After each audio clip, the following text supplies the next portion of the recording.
नमस्कार दोस्तों, media x में आपका स्वागत है। अगर आपको कंटेंट पसंद आया तो प्लीज़ लाइक और सब्सक्राइब कीजिए। जी, आज मैं बात करने जा रहा हूँ अच्छा सीवी बनाने की। अब अच्छा सीवी कैसे बनेगा? सीवी यानी आपका रिज्यूमे।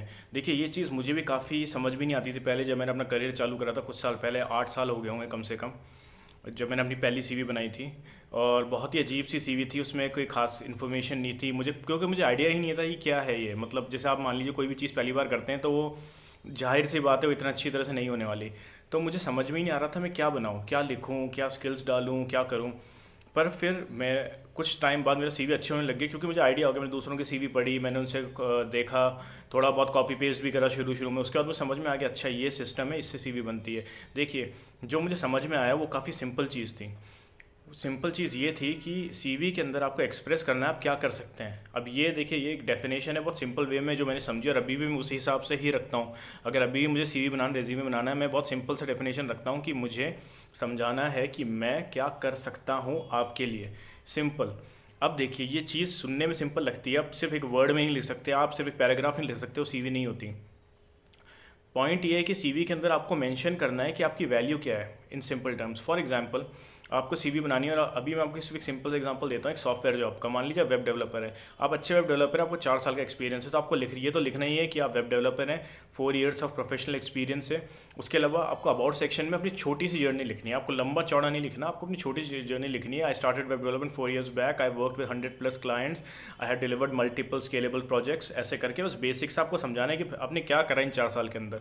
फिर आती है आपकी क्वालिफिकेशन। अब क्वालिफिकेशन में भी आपको लंबा चौड़ा नहीं लिखना है, आपको सिर्फ लिखना है आपने बीटेक करी तो बीटेक लिख दीजिए, आपने जो भी कोर्स करा कोर्स के बारे में लिख दीजिए।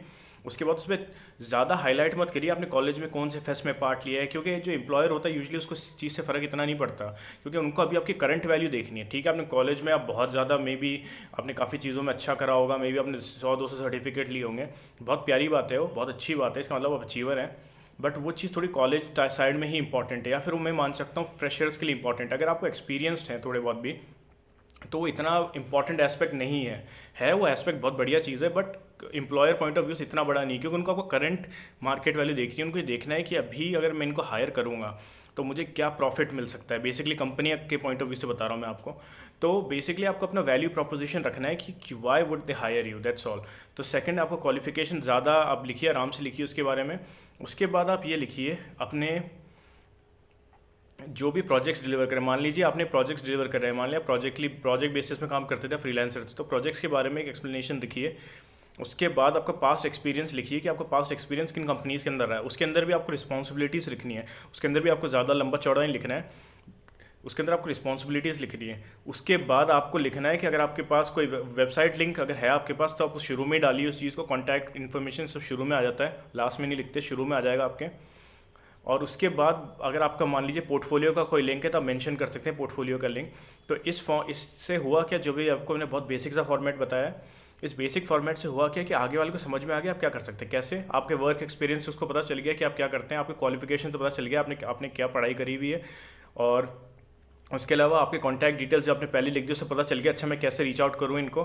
उसके अलावा आपके पास प्रोजेक्ट्स को वो देख सकता है, प्लस अगर आपने पोर्टफोलियो ऐड करा तो पोर्टफोलियो का लिंक खोल सकता है और चेक कर सकता है। उसी सीवी में मत डालिए पोर्टफोलियो, प्लीज़ ये गलती मत करिए। पोर्टफोलियो बनाना है तो बिहेंस यूज़ करिए। बिहेंस बहुत बढ़िया वेबसाइट है अडोबी की, जिसमें आप अच्छा पोर्टफोलियो बना सकते हैं, या फिर आप कोई अपना खुद की वेबसाइट बना के उसमें पोर्टफोलियो बनाइए। आप उसी सीवी के अंदर मत डालिए पोर्टफोलियो, क्योंकि डॉक्यूमेंट साइज़ बड़ा हो जाएगा। प्लस जो भी रिक्रूटर्स होते हैं उनके हज़ारों सीवियाँ देखनी होती है, तो प्लीज़ उनके लिए थोड़ा आसान कर दीजिए। देखिए, जो रिक्रूटर्स होते हैं, जो भी आप जिनको आप भेजेंगे सीवी, ऑब्वियसली उनके पास हज़ारों सीवीज़ आती हैं, और आप उनको क्रिस्प इन्फॉर्मेशन चाहिए। तो आप कोशिश ये करिए कि आप उनको एक्सप्लेन कर पाएँ क्रिस्प तरीके से कि अच्छा मैं ये कर सकता हूँ, मैं ये वैल्यू दे सकता हूँ आप लोगों को, और मेरी मार्केट वैल्यू ये है, सिंपल टर्म्स में। तो आप इस हिसाब से सोचिए कि आपको एक्सप्रेस करना है, आप क्या कर सकते हैं, आप उनको क्या डिलीवर कर सकते हैं। अगर आप इस लेवल पे सोचेंगे तो डेफिनेटली आपके लिए बहुत ईजी हो जाएगा। एक बार आपने सोचा, उसको सिंपल सा स्ट्रक्चर करिए, सिंपल सी सीवी बनाइए। किसी को 100-200 एनिमेशन की आदत नहीं होती। सीवी जितनी सिंपल है, जितनी फोकस्ड है, उतना अच्छा रिटर्न आएगा आपको सीवी से। और डेफिनेटली अगर आपने बहुत अच्छी तरह सीवी लिखी है तो डेफिनेटली आपको कॉलबैक्स काफ़ी आएंगे। धन्यवाद।